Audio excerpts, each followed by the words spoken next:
ఈ అమ్మాయికి ముందుసారి ఆపరేషన్ అయింది, గుండె ఆపరేషన్. దగ్గు ఆవేశం అది టీబీ అని.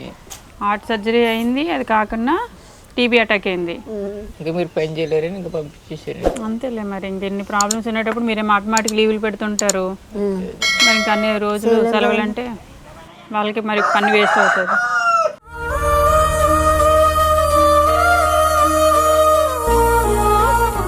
ఏం కాదులే, నువ్వు ఏడిస్తే ఎక్కువ అవుతుంది. నువ్వు ఏడవకన్నా ధైర్యంగా ఉంటే నీకేమి టీబీ అదేం పెద్ద ప్రాబ్లం కాదులే తల్లి. బాగా భోజనం చేస్తే మందులు వేసుకుంటే మళ్ళీ నార్మల్గానే అయిపోతారు.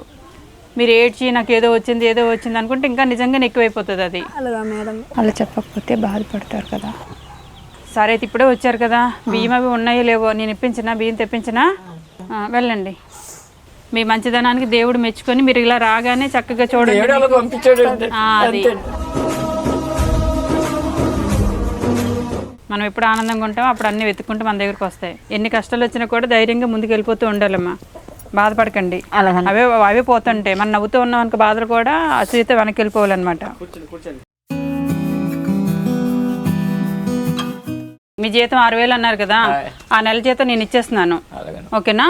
ఈ నెల జీతంతో ఇంకా ఏమైనా మీకు కావాలి, మందులు అవి కావాలంటే కనుక కొనుక్కోండి. రేషన్ అది అయితే కొనాల్సిన పని లేదు. ఇవ్వండి 6,000 తీసుకోమ్మా. ఏమన్నా మందులు అవి కొనుక్కోండి ఇంకా కొనకపోతే కనుక, సరేనా?